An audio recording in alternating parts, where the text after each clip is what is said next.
Hello friends, welcome to my channel AIG all individual guidance. दोस्तों, आज हम लोग इस वीडियो में जावा डेटा टाइप्स के बारे में जानेंगे कि जावा डेटा टाइप्स क्या होता है, उसके एग्जांपल्स को भी देखेंगे और जावा डेटा टाइप्स कितने प्रकार के होते हैं। तो दोस्तों, मैं बहुत सरल शब्दों में इसको समझाने की कोशिश की हूँ। आई होप आप लोग को समझ आएगा। तो चलिए वीडियो को शुरू करते हैं। प्लीज़ मेरे चैनल को सब्सक्राइब कीजिए और वीडियो अच्छी लगे तो लाइक और शेयर ज़रूर कीजिएगा। चलिए वीडियो को शुरू करते हैं। डेटा टाइप क्या होता है? किसी भी प्रोग्रामिंग लैंग्वेज का एक फंडामेंटल कॉन्सेप्ट होता है। डेटा टाइप क्या होता है? किसी भी प्रोग्रामिंग लैंग्वेज का एक फंडामेंटल कॉन्सेप्ट होता है। ठीक है। डेटा टाइप का प्रयोग क्यों किया जाता है? डेटा टाइप का प्रयोग करके एक प्रोग्रामर कंपाइलर को ये बताता है कि उसे किस प्रकार के वैल्यू को स्टोर करना है। ठीक है। ये कंपाइलर को प्रोग्रामर क्या बताएगा कि उसे किस प्रकार के वैल्यू को स्टोर करना है। और फिर कंपाइलर क्या करेगा? कंपाइलर प्रोग्रामर द्वारा तय किए गए डेटा टाइप के आधार पर दो काम करता है। ठीक है। कंपाइलर क्या करता है?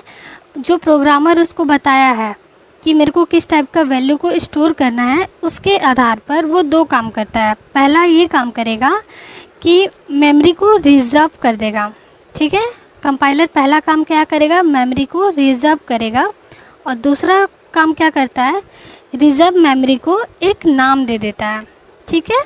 नेक्स्ट फिर एक एग्जांपल ही देख लेते हैं इसका।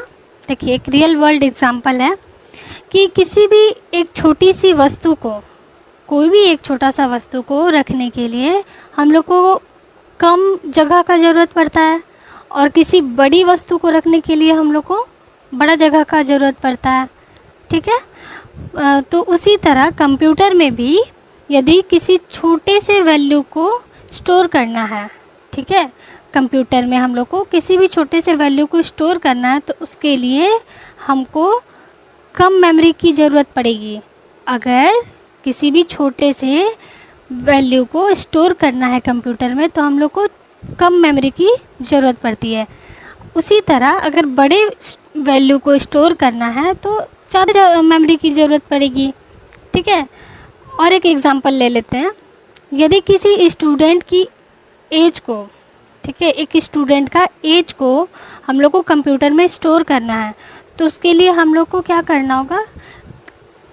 कम मेमोरी लगेगा। ठीक है। कंप्यूटर में हम लोग को बस एज करना है, चाहे वो 10 साल का हो चाहे 20 साल का हो, तो वो बहुत कम मेमोरी लेगा। तो उसके लिए कंप्यूटर में कम मेमोरी यानी कि कम जगह की ज़रूरत पड़ेगी।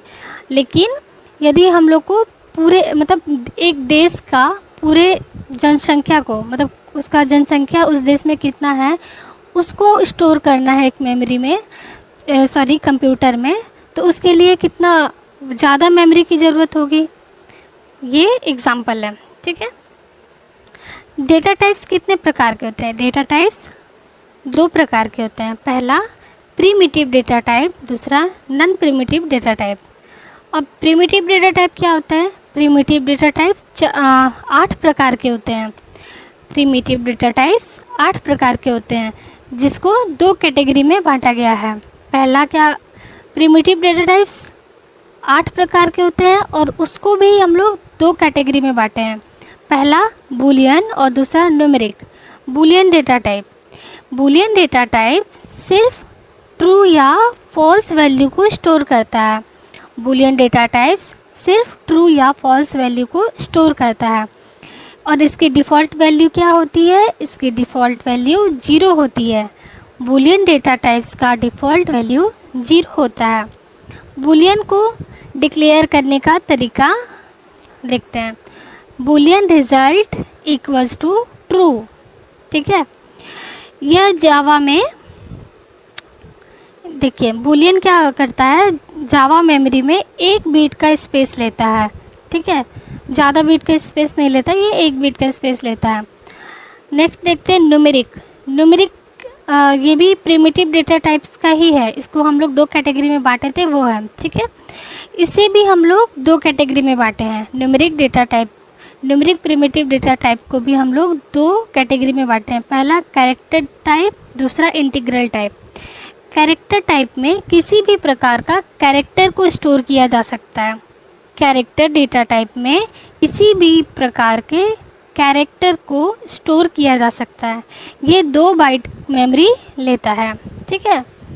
अब देखते हैं इंटीग्रल टाइप में। इंटीग्रल टाइप में 4 प्रकार का डेटा होता है जो इंटीजर टाइप का डेटा होता है, ठीक है। और 2 इसमें इंटीग्रल टाइप जो है ना, इसमें इंटीजर होता है। इसको भी हम लोग 2 भाग में बांट दिए हैं। पहला इंटीजर है और दूसरा फ्लोटिंग पॉइंट है। तो इंटीजर टाइप में 4 प्रकार का डेटा को रखा जाता है और फ्लोटिंग में 2 प्रकार के डेटा को रखा जाता है। तो इंटीजर टाइप में जो 4 प्रकार का डेटा है वो ये है: बाइट, शॉर्ट, इंट, लॉन्ग। अब देखते हैं byte data type. Byte data type एक इंटीजर डेटा टाइप है।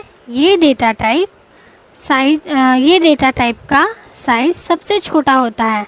Byte data type normal integer data type से 4 गुना बड़ा होता है, ठीक है। बाइट डेटा टाइप क्या होता है? बाइट डेटा टाइप नॉर्मल जो इंटीजर डेटा टाइप है उससे 4 गुना छोटा होता है। इसके पहले शायद मैंने बड़ा बोल दिया था, सॉरी। ये 4 गुना छोटा होता है। बाइट डेटा टाइप की साइज 1 बाइट या 8 बिट की होती है। बाइट डेटा टाइप का साइज क्या होता है? ये 1 बाइट या 8 बिट की होती है। बाइट डेटा टाइप की डिफ़ॉल्ट वैल्यू 0 होती है। इसकी डिफ़ॉल्ट वैल्यू क्या होती है? इसकी डिफ़ॉल्ट वैल्यू 0 होती है। नेक्स्ट देखते हैं short data type. Short data type का साइज 2 बाइट्स का होता है, ठीक है। शॉर्ट डेटा टाइप्स कितने बाइट का होता है? इसका साइज 2 बाइट्स का होता है। इसकी भी डिफ़ॉल्ट वैल्यू 0 होती है। शॉर्ट डेटा टाइप की भी डिफ़ॉल्ट वैल्यू क्या होती है? 0 होती है। शॉर्ट डेटा टाइप को इसको भी हम मेमोरी सेव करने के लिए यूज़ करते हैं। मतलब शॉर्ट डेटा टाइप्स को भी हम लोग मेमोरी सेव करने के लिए यूज़ करते हैं, बाइट डेटा टाइप की तरह, ठीक है। बाइट डेटा टाइप का भी हम लोग यूज़ क्यों करते थे? मेमोरी को सेव करने के लिए बाइट डेटा टाइप को यूज़ करते थे। उसी तरह शॉर्ट डेटा टाइप को भी हम लोग मेमोरी सेव करने के लिए यूज़ करते हैं। शॉर्ट डेटा टाइप 2 गुना छोटा होता है इंट डेटा टाइप से, ठीक है। शॉर्ट डेटा टाइप 2 गुना छोटा होता है इंट डेटा टाइप से। अब देखते हैं इंट डेटा टाइप। नेक्स्ट है int data type. Int data type का साइज 4 बाइट का होता है। इंट डेटा टाइप का साइज कितने बाइट का होता है? 4 बाइट का। इसकी भी डिफ़ॉल्ट वैल्यू 0 है, ठीक है। नेक्स्ट देखते हैं। नेक्स्ट है long data type. Long data type 8 byte memory space लेता है। लॉन्ग की डिफ़ॉल्ट वैल्यू 0L है। लॉन्ग की डिफ़ॉल्ट वैल्यू क्या है? 0L है।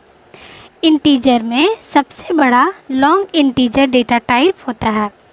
ये अभी हम लोग जो भी पढ़े बाइट, शॉर्ट, इंट, लॉन्ग, ये सब क्या था? इंटीजर डेटा टाइप था। और इंटीजर डेटा टाइप में सबसे बड़ा लॉन्ग इंटीजर डेटा टाइप होता है, ठीक है। नेक्स्ट देखते हैं फ्लोटिंग पॉइंट था हमारा नेक्स्ट। तो फ्लोटिंग पॉइंट में 2 होते हैं, फ्लोट डेटा टाइप और दूसरा होता है डबल डेटा टाइप। तो फ्लोट डेटा टाइप क्या होता है? इसका साइज 4 बाइट्स का होता है। फ्लोट डेटा टाइप का साइज 4 बाइट का होता है। इसकी डिफ़ॉल्ट वैल्यू 0.0F होती है। फ्लोट डेटा टाइप में क्या होता है? 4 बाइट्स का मेमोरी स्पेस लेता है। फ्लोट डेटा टाइप 4 बाइट्स का मेमोरी स्पेस लेता है। और इसका यूज हम लोग क्यों करते हैं? इसका मेनली यूज्ड है मेमोरी को लार्ज अरे में सेव करना। फ्लोट डेटा टाइप का यूज्ड लार्ज अरे में मेमोरी को सेव करना होता है। नेक्स्ट देखते हैं डबल डेटा टाइप। इसका साइज 8 बाइट्स का होता है।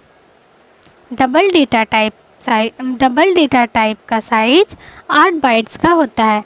इसके डिफ़ॉल्ट वैल्यू 0.0D है। डबल डेटा टाइप कभी भी सटीक मान का मतलब होता है प्रिसाइज वैल्यू को यूज़ नहीं करता। डबल डेटा टाइप कभी भी प्रिसाइज वैल्यू को यूज़ नहीं करता है। अब हम लोग नेक्स्ट देखते हैं। ये सब जो अभी हम लोग देखे हैं ये सब क्या था, प्रिमिटिव डेटा टाइप था। अब हम लोग देखेंगे नॉन प्रिमिटिव डेटा टाइप। तो नॉन प्रिमिटिव डेटा टाइप क्या होता है? Non primitive data type user defined data type होता है, जिन्हें यूज़र के अकॉर्डिंग डिफ़ाइन किया जाता है। नॉन प्रिमिटिव डेटा टाइप को यूज़र के द्वारा डिफ़ाइन किया जाता है और यूज़र के अकॉर्डिंग डिफ़ाइन किया जाता है। जावा में नॉन प्रिमिटिव डेटा टाइप्स क्या क्या होते हैं? क्लास, इंटरफेस, अरेज एक्सेट्रा, ये सारे नॉन प्रिमिटिव डेटा टाइप्स है। तो फ्रेंड्स आज के वीडियो में बस इतना ही। ये सारा जावा डेटा टाइप्स है। आई होप आप लोगों को समझ आया होगा।